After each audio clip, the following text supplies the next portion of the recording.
माने जो शिक्षा का अलग जलाने का काम किया हम लोग के बीच में। और इसके बाद जो है क्या कहें, हम शिक्षित बनो। तो हमारा ये अम्बेडकर जी का 3 संदेश है, शिक्षित बनो, संगठित हो, संघर्ष करो।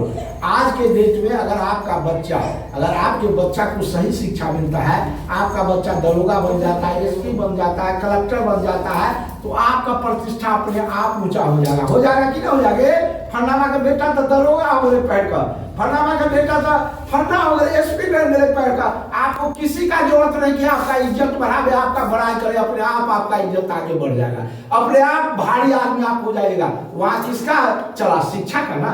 आज अपने बच्चा को आप बढ़िया से शिक्षा दीजिएगा। शिक्षा में भी 2 तरह का शिक्षा है। हमारा बेटा पढ़ रहा, सरकारी स्कूल में गेल, कॉपी किताब लेकर गेल, सांझ में लौटल, पढ़ल कि नहीं पढ़ल कि रास्ता में गोलिये टिपे खेल के भटे गेल। हम लोग के इतना समय भी नहीं कि अपना बच्चा को पूछते बउआ तू पढ़ ले कि नहीं पढ़ ले, स्कूल गेले कि नहीं गेले, ट्यूशन पढ़ रहा है कि नहीं पढ़ रहा है, समय पर ध्यान नहीं देते हैं। और जो उच्च वर्ग का लोग है, जो पढ़ा लिखा लोग है, वो शिक्षा पर जोर देता है। इससे ना आज उसका हम लोग क्या कर रहा है, मंडी में घंटी डोला रहा है, और उसका आदमी क्या कर रहा है, ये भारत का संविधान बन करके जज बन रहा है, कलेक्टर बन रहा है, कमिश्नर बन रहा है, और आप लोग प्रशासन कर रहा है। जो कलेक्टर बन गया उसके पास पूरा फोर्स है, उसके पास देखिए अगर कलेक्टर आ जाता है तो पूरा लोग देखने के लिए प्रशासन और पुलिस उसके पीछे है। तो वहाँ कौन आगे बढ़ा है, उसको पूजा करके बना कि शिक्षा से बना। तो शिक्षा जो है सबसे बड़ा चीज है।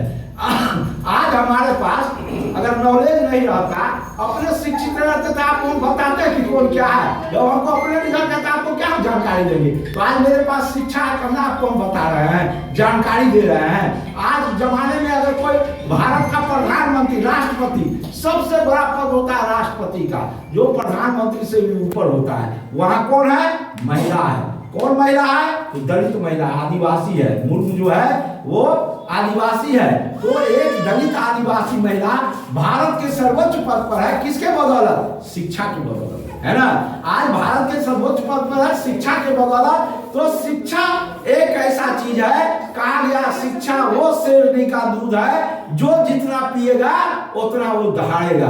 आपका बेटा या आप या आपका पति या आपके समाज का कोई व्यक्ति अगर वो बहुत शिक्षा ग्रहण कर लेता है, बहुत बड़ा आदमी पढ़ जाता है, तो वो अपने आप दहाड़ता है, उसका कोई तुलना नहीं कर सकता। अगर कोई बड़ा आदमी बन गया, पढ़ लिख करके कलेक्टर कमिश्नर बन गया, तो उसके पीछे स्वतः जो उसका दो दुश्मन है, सब उस समय कहेगा हमारा भाई है, हमारे चच्चे है, हमारे आदमी है।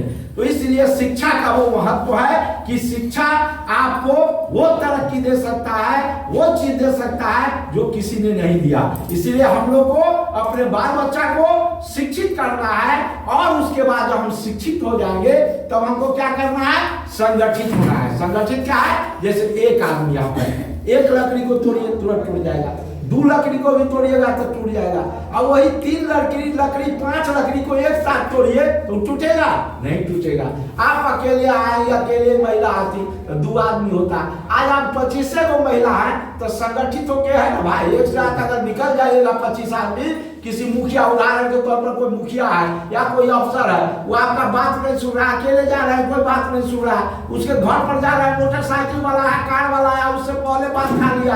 आप गरीब आदमी, आपको कोई नोटिस नहीं ले रहा है। आप अगर 25 आदमी 20 आदमी के साथ संगठित होकर के मुखिया के यहाँ या वीडियो के यहाँ चले जाइएगा, तो सारा काम छोड़ करके पहले आपका काम देखेगा कि इसको डिस्टर्ब हो रहा है, जिंदाबाद कर रहा है, लोग परेशान कर, पहले इसका काम देखो। अकेले जाइएगा तो कोई वैल्यू नहीं होगा, बात समझ रहे हैं ना।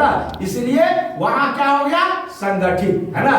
तो हम शिक्षा पर जोर दिए, उसके बाद हम यहाँ संगठित हो गए, गुणवंत हो गए, और हम क्या कर रहे हैं, तो हमको जो फंडामेंटल राइट सरकार ने दिया, जो ये संविधान में प्रदत्त है, हमको क्या क्या अधिकार है, शिक्षा का अधिकार है, मौलिक स्वास्थ्य का अधिकार है ना, पेयजल का अधिकार है, आवास का अधिकार है, जीने का अधिकार है। ये सारा जो हमारा फंडामेंटल राइट्स है, जो हमारा ये संविधान में निहित है, ये हमको मिल रहा है कि नहीं मिल रहा है। 100 योजना चल रहा है, क्या वो योजना के बारे में आप लोग जानते हैं। तो 100 योजना जो सरकार का चल रहा है, उसमें से कै गो योजना आपको मिल रहा है, ये जानकारी आपको कौन देगा, कहां से आएगा। तो इसलिए यह संगठन के माध्यम से हम जब संगठित हो जाएंगे तो हम देखेंगे कि हमको क्या क्या सुविधा, जो हमारा मौलिक अधिकार सरकार दे रहा है, जो योजना दे रहा है, जिस पर मेरा अधिकार है, फंडामेंटल राइट्स है, वो अधिकार हमको मिल रहा है कि नहीं मिल रहा है। अगर हमारा अधिकार का हनन हो रहा है तो हम उसके लिए क्या करेंगे? संघर्ष करेंगे। संघर्ष का मतलब आप देखते होइएगा कि सीपीएम माले कोई पार्टी में नहीं, उसका कोई सरकार नहीं है, लेकिन उसका 50 को 100 को महिला बलों का घेराव करता है कि नहीं करता है? देखते होइएगा, कचहरी का घेराव करता है कि नहीं करता है? अपना बात को मनवाता है कि नहीं मनवाता है संगठित होकर के? अब उसका बात उतर कोई एमएलए है ना एमपी है, लेकिन क्या है? संगठित होकर के बाद वो संघर्ष करता है। किसके लिए संघर्ष करता है? वो अपने अधिकार के लिए संघर्ष करता है। किसी महिला के साथ अत्याचार हो गया, किसी के साथ जुल्म हो गया, किसी को कोई सामान नहीं मिला, सरकारी योजना का लाभ नहीं मिला, अभी सरकार का अभियान चला हुआ है जो 70 वर्ष से बस